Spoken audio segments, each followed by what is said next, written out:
Bonjour à tous, un nouveau format pour Parcours de vie puisque désormais nous irons au cœur de l'environnement où vivent, où résident, où évoluent nos invités tout simplement. Aujourd'hui nous sommes dans un studio radio, l'un des studios de France Bleu Pays d'Auvergne, puisque notre invité est Lionel Lepage, le directeur de ce média, de cette station. Merci Lionel de nous accueillir ici. C'est avec grand plaisir. Bonjour Marc, Alexis. Un studio, une régie, ce sont toujours des pièces un peu particulières, des pièces mythiques. Je voudrais qu'on reste quelques instants sur ce lieu. Et puis, on regardera aussi, bien sûr, tout à l'heure, avec des images de Georges Abicattar, on regardera la régie. Comment expliquez-vous ce côté mythique du lieu ? Un studio de radio, c'est là où tout a commencé en fait. C'est vrai qu'on peut faire de la radio dans une pièce. Très vite, ce studio a été le lieu de vie de la radio. C'est d'ici que tout part, que ce soit les bonnes comme les mauvaises nouvelles, les bons moments en tout cas.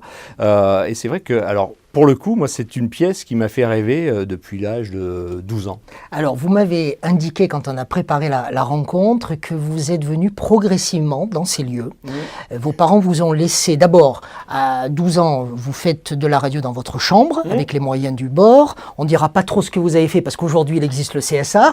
Et puis, vous êtes directeur de radio, donc on ne va rien dire. Les prescriptions. Il y a prescription. Oui. Mais vous êtes progressivement venu dans ce lieu pour découvrir le monde de la radio. Racontez-nous, vous avez 12 ans à l'époque. Oui, complètement. À 12 ans, j'ai visité avec mes parents la maison de la radio de Radio France à Paris. On voit les images d'ailleurs de la maison de la radio. Oui, tout à fait, avec le musée de la radio qui était au sein de cette maison ronde. Et là, j'ai eu un véritable déclic. Donc à 12 ans, 12-13 ans, j'ai commencé à faire de la radio dans ma chambre en invitant les copains et les copines à s'exprimer derrière le micro. On avait bricolé un petit peu de matériel. Et dès l'ouverture de cette station, qui s'appelait à l'époque Radio France Puy-de-Dôme, je suis venu, alors d'abord rôder sur le trottoir, parce que j'étais un garçon très timide et je le suis toujours. Je n'ai pas osé pousser la porte tout de suite, mais j'ai fini par le faire. À l'époque, c'était un animateur qui s'appelle Hervé Pouchol, qui a fait une belle carrière par la suite, après Clermont-Ferrand. Et donc, j'ai hanté ces lieux à l'adolescence.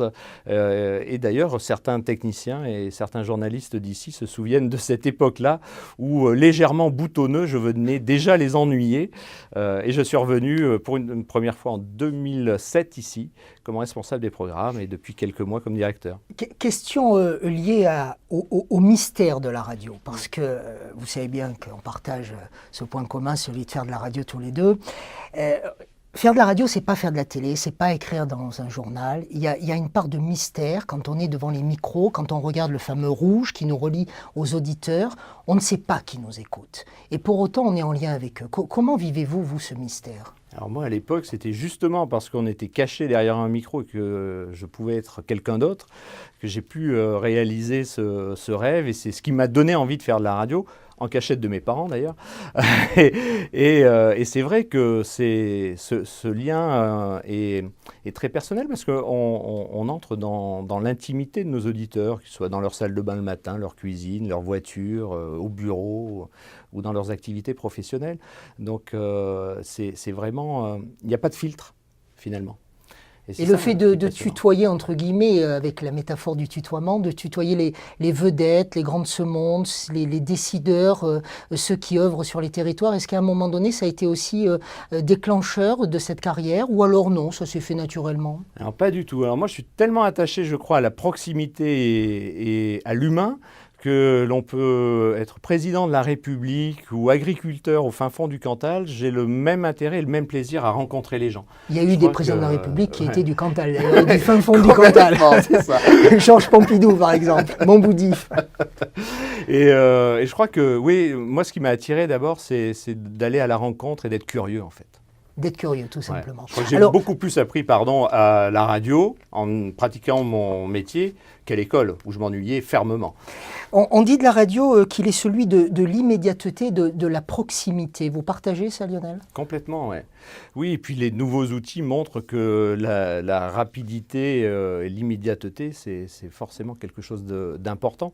Donc la radio, elle est en pleine évolution, en pleine mutation, et c'est normal si on veut être un média encore dans l'air du temps, mais on restera toujours le média du moment chaud. On va revenir sur l'évolution de la radio aujourd'hui, d'ores et déjà, et puis surtout demain à travers le numérique. Revenons à vos débuts, 12 ans, 14 ans, avec un mini-studio dans votre chambre. Vous profitez de votre première mobilette pour offrir vos services à FM 63 avec notre ami Alain Vaner, qu'on a connu tous les deux pour d'autres raisons, un homme de communication et de médias. L'histoire des radios libres, c'est d'abord celle des lois de 82. François Mitterrand arrive au pouvoir, il est président de la République, on est en 81. Il lance cette libération des ondes hertziennes qui appartenaient à l'époque à l'armée, qui appartiennent d'ailleurs toujours aux armées pour être très clair. Mais il les met à disposition à travers les lois dites de liberté d'expression. Le problème, c'est que la liberté d'expression, on en a fait un peu ce qu'on voulait. C'est pas un problème.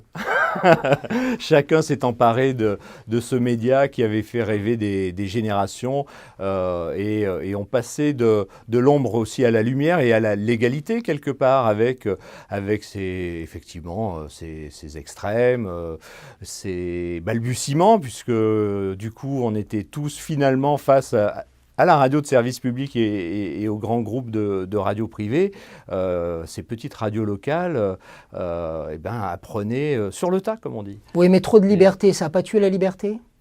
Non, je ne pense pas. C'est le format qui fait que la réalité est revenue directement parce que faire de la radio, ça coûte moins cher que de la télé, mais ça coûte de l'argent et il fallait trouver un modèle économique pour ces radios. En tout cas, ça a été un vivier extraordinaire pendant plusieurs années, voire quelques décennies, où on a pu former des journalistes, des animateurs, des techniciens, des personnels d'accueil également. Donc ça, c'est un véritable vivier qui existe beaucoup moins aujourd'hui. C'est un véritable problème. 1989, vous entrez à Radio France à travers la station de Toulouse, puis ce sera Belfort, Cherbourg, Clermont, Guéret, à nouveau Clermont. Vous avez fait 12 années au matinal avec, alors peut-être pas celui-là, hein, mais avec cette arme indispensable à tous les matinaliers, c'est comme ça qu'on nous appelait autrefois. Faire les matinales, c'est se lever à 4 heures, c'est être opérationnel à 6 heures, 5h30 dans certaines stations. C'est surtout avoir la gorge chaude, comme on dit, dès 5h30 du matin, et donc on boit beaucoup de café. C'est ça. J'ai horreur du café, sauf au travail, mais c'est vrai. Moi, je bois le mien. Et c'est vrai que c'est l'arme indispensable, mais c'est également, il y a une autre arme, hein, c'est lorsqu'on pousse la porte de chez soi et que l'on commence à respirer l'air du matin. Moi, j'adorais ce moment entre 4h et 6h où effectivement, on sent un territoire, une ville qui se réveille. C'est quand même une vie différente parce que on n'a pas le même rapport à nos conjoints dans la mesure où on est obligé de les quitter très tôt le matin, les retrouver peut-être tôt l'après-midi, mais du coup pas vivre les mêmes choses avec eux, avec les enfants aussi, quand on a des familles. C'est particulier de faire les matinales. C'est un rythme différent, mais enfin, en tout cas pour moi, c'était le meilleur moment de la radio. C'est-à-dire qu'effectivement, c'est là où tout peut se passer. Il y a à la fois l'information qui arrive très très vite, on travaille avec une petite équipe, on a des auditeurs qui sont heureux de nous entendre, voire de nous parler par le biais du téléphone. Et après, ça permet d'avoir une autre vie avec ses enfants à partir de la mi-journée, de faire des siestes, de sortir un peu le soir aussi. Donc, les matinales, c'est à la fois les contraintes et la magie du direct, les contraintes des horaires et la magie du direct. Ouais, moi, j'ai jamais eu l'impression qu'il y avait de contraintes, en fait. Alors, il faudrait poser la question à mes conjointes, parce qu'effectivement, on les quitte tôt, mais parfois, on les retrouve pas. Mais en tout cas... C'est du direct, le pluriel, voilà, c'est tout. Mais oui, il faut dire les choses comme elles sont. On partage aussi, là. Mais c'est vraiment le plus beau moment de la radio, effectivement. Ouais. Alors, la découverte du service public, je voudrais qu'on en parle aussi, parce que est-ce que c'est un hasard si vous êtes entré à la radio? Non, on l'a bien compris, mais à la radio service public, est-ce qu'une chaîne, un média privé aurait pu aussi vous intéresser, ou est-ce que c'est un véritable choix? Alors, c'est un choix. C'est aussi le parcours qui a fait que tout de suite, j'ai découvert ce média par Radio France. Ensuite, il y a les opportunités de la vie, hein, parce que pendant quasiment 20 ans, j'avais ce qu'on appelait à l'époque des contrats de grille pour Radio France. Donc, au mois de juin, ma carrière était remise en cause et j'aurais très bien pu partir dans le privé. Il se fait que le hasard a fait que j'ai pu effectivement changé de station au sein du groupe Radio France et dans les locales de France Bleu, mais en tout cas le privé ne me fait pas peur non plus. Des moments qui vous ont marqué, il y en a eu plein, mais vous m'en avez souligné 2 lorsque nous nous sommes vus. Vous avez parlé des attentats du 11 septembre à New York et la nécessité pour vous de garder l'antenne, et puis la visite du pape Jean-Paul II à Tours en 88. Ouais. Effectivement, deux moments très, très différents, mais forcément avec un point commun, c'est l'émotion. La rencontre avec le pape Jean-Paul II est assez incroyable puisqu'il était en visite en France pour une bonne dizaine de jours. Il logeait chaque soir à Tours, donc il rentrait dans cette ville tourangelle quotidiennement et il avait organisé une célébration privée à la basilique Saint-Martin en plein centre de Tours et la radio avait décidé de m'envoyer également avec un collègue journaliste sur place pour essayer de couvrir en direct autant que faire se peut. Il y avait effectivement des barrières de sécurité, des agents de sécurité.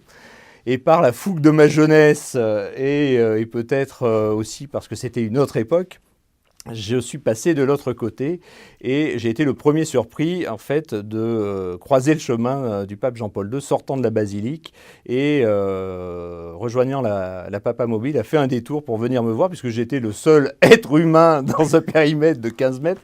Donc, vous avez pu l'interviewer ? J'ai pu l'interviewer, nous avons échangé... C'est très rare d'interviewer un pape. Ouais, nous avons échangé quelques mots en français et en direct sur l'antenne puisque j'étais et en plus vous étiez en direct. Faire du direct, ouais, tout à fait. Ouais. Un grand moment. Un grand moment et puis une émotion incroyable parce que c'est une véritable personnalité, quoi. C'était vraiment un moment extraordinaire. Ouais. Alors l'attentat du 11 septembre, on peut s'étonner qu'il vous ait indirectement que vous ayez été obligé de vous en saisir. Pourquoi ? Comment ? Parce qu'il est à New York, vous n'êtes pas sur une antenne nationale ?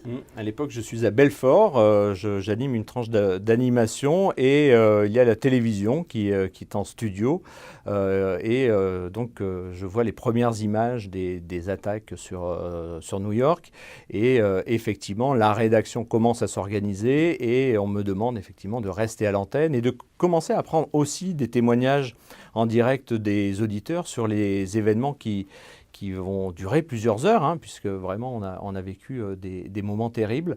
Et ça marque aussi un tournant dans ma carrière, puisque c'est ce jour-là que j'ai appris que j'allais prendre des responsabilités au sein des programmes pour une station qui s'appelle France Bleu Cotentin. Donc c'est vrai que quelque part, je pense que j'aurais aimé finir sur une note plus positive. Voilà. Parce que ça nous met face à une réalité terrible qu'on a connue il y a encore. Voilà. C'est l'actualité du monde de la radio aussi. Lionel Lepage, chaque année, il y a un sondage Sofres-Lacroix qui montre à quel point les Français ont une opinion favorable envers le média radio. Et chaque année, quelles que soient les radios, c'est toujours la radio qui arrive comme étant le premier des médias et surtout celui qui est placé au niveau de la confiance. Comment expliquez-vous ça ? Alors, est-ce qu'on peut vraiment l'expliquer ? Je pense qu'il y a plusieurs facteurs. Il y a tout d'abord le fait que, encore une fois, on pénètre chez les gens. Et forcément, si l'auditeur fait confiance à une radio, à une personnalité, journaliste, etc., du média, s'il l'invite chez lui, c'est qu'il lui fait confiance. Voilà, on n'ouvre pas sa porte à n'importe qui. Et il faut que l'on garde aussi à l'esprit, ça c'est le travail quotidien des équipes qui travaillent à France Bleu et dans les radios en règle générale, c'est de prendre le temps de vérifier l'information et de la donner le plus simplement possible parce que l'écriture radio, ce n'est pas une écriture de presse écrite, ce n'est pas non plus une écriture d'un journaliste de télévision. C'est vraiment un exercice particulier et il faut parler directement, simplement aux gens. Et je pense que là aussi, ça donne de la confiance. La confiance, elle est menacée à l'heure du tout numérique où justement Internet nous oblige à être parfois dans le copier-coller ou nous met dans cette nécessité en tout cas. Et est-ce que les radios traditionnelles, comme on les a connues, vous et moi, comme on les connaît encore aujourd'hui, est-ce qu'elles sont en danger ?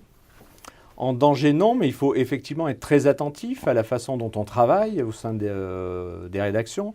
Il faut continuer à prendre le temps et ne pas succomber à cette course à l'échalote du premier qui donne une info. Moi, depuis que je suis arrivé ici à Clermont-Ferrand, je dis et je répète souvent aux équipes, mettons un peu le pied sur le frein, prenons le temps effectivement de vérifier, de réfléchir et d'expliquer, de décrypter toutes ces informations que l'on reçoit constamment sur nos smartphones, nos ordinateurs, etc. Je crois que la radio, là, elle a un grand rôle à jouer, c'est effectivement d'être un peu plus modéré.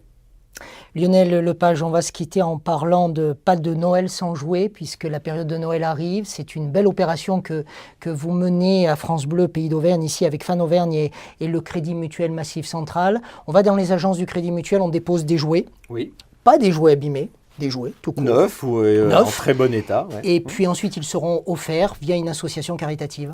Oui, nous travaillons avec le Secours populaire, également les Restos du Cœur et le Secours catholique. Et c'est vrai que ça fait plusieurs années que ce partenariat est en place et c'est toujours un moment de bonheur de voir eh bien, ces gens qui apportent des jouets dans les différentes agences du Crédit Mutuel Massif Central. Et cette année, pour la première fois, nous aurons également le 7 décembre 2 concerts avec un groupe auvergnat célèbre, Oiseau. Ils joueront 2 fois, une fois dans l'après-midi, une fois en soirée. Que l'on a reçu dans Parcours de vie d'ailleurs. Voilà, et les auditeurs et tous les gens qui souhaitent participer à l'un de ces 2 concerts viennent également avec un jouet neuf et leur famille pour passer un agréable moment. Merci Lionel de nous avoir accueillis.